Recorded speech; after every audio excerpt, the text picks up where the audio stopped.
Assalamualaikum warahmatullahi wabarakatuh. Nama saya Reka Widiawati, NPM 20.01.02.0014. Mata kuliah Psikologi Pendidikan dengan dosen pengampu Ibu Nawang Wulandari MPDI. Berbagai bentuk gejala jiwa manusia dan aplikasinya dalam kehidupan. Psikologi berasal dari bahasa Yunani yaitu psiche yang artinya jiwa dan logos yang artinya pengetahuan. Secara etimologi, psikologi artinya ilmu yang mempelajari jiwa. Menurut para ahli, Richard Mager, psikologi merupakan analisis ilmiah mengenai proses mental dan struktur daya ingat untuk memahami perilaku manusia. Jadi, psikologi merupakan ilmu yang mempelajari proses mental dan perilaku manusia. Perilaku manusia akan lebih mudah dipahami jika kita juga memahami proses mental yang mendasari perilaku tersebut. Bentuk-bentuk gejala jiwa meliputi yang pertama yaitu gejala kognitif. Kognitif berasal dari bahasa Latin cognoscere yang artinya mengetahui. Kognisi dapat diartikan sebagai pemahaman terhadap pengetahuan atau kemampuan untuk memperoleh pengetahuan. Kognisi dapat diukur secara langsung, namun melalui perilaku yang ditampilkan dan diamati. Misal, kemampuan anak untuk mengingat angka 1 sampai dengan 10. Gejala kognitif meliputi pengamatan, tanggapan, fantasi, ingatan, berpikir, dan intelijensi. Pengamatan adalah aktivitas yang dilakukan makhluk terhadap suatu proses atau objek dengan maksud merasakan dan kemudian memahami pengetahuan dari sebuah fenomena berdasar pengetahuan dan gagasan sebelumnya untuk mendapatkan informasi-informasi yang dibutuhkan. Proses-proses pengamatan yaitu penglihatan, pendengaran, rabaan, perasa, dan pengecap. Kemudian tanggapan, yaitu suatu bayangan yang berada dalam ingatan setelah melakukan pengamatan. Tanggapan dibedakan menjadi 3, yaitu tanggapan masa lampau, tanggapan masa datang atau tanggapan mengantisipasikan, dan tanggapan masa kini atau tanggapan representatif atau mengimajinasikan. Kemudian fantasi. Fantasi dapat dilukiskan sebagai fungsi yang memungkinkan manusia untuk berorientasi dalam alam imajinasi melampaui dunia nyata.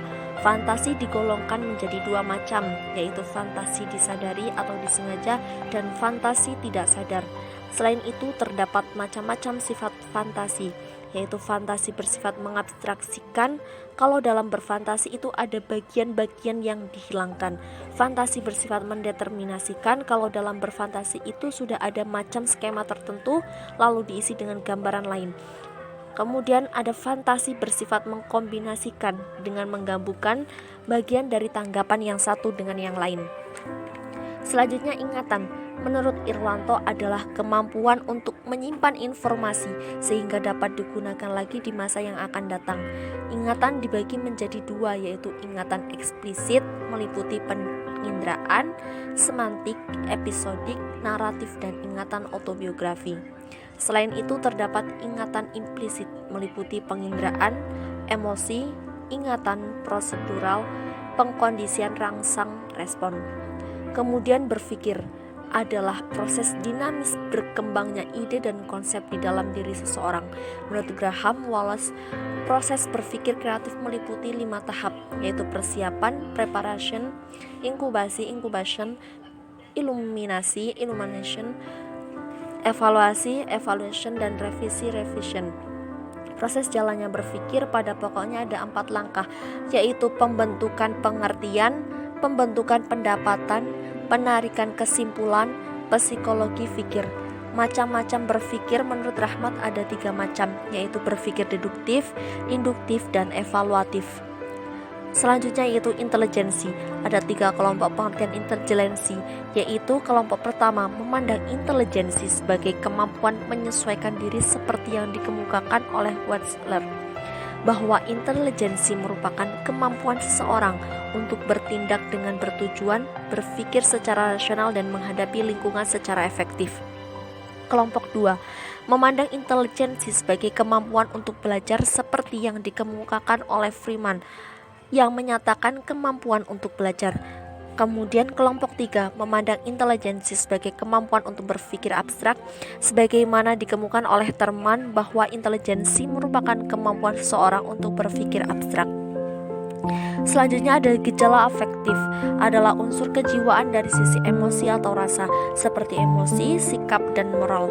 Emosi dan motivasi. Emosi menurut Daniel Goleman dimaknai sebagai pergolakan pikiran, perasaan, nafsu, setiap keadaan mental yang hebat dan meluap-luap. Sedangkan motivasi adalah keadaan dalam diri subjek didik yang mendorongnya untuk melakukan aktivitas tertentu. Terdapat dua macam motivasi, yaitu ekstrinsik dan intrinsik. Peran emosi dan motivasi dalam pembelajaran yaitu membantu atau memperlambat proses pembelajaran. Selain itu, membantu proses pembelajaran lebih bermakna dan menyenangkan. Selanjutnya ada gejala psikomotrif atau gejala kehendakan, adalah keadaan dalam pribadi manusia yang mendorong untuk berbuat sesuatu yang mereka kehendaki. Sekian dari saya. Wassalamualaikum warahmatullahi wabarakatuh.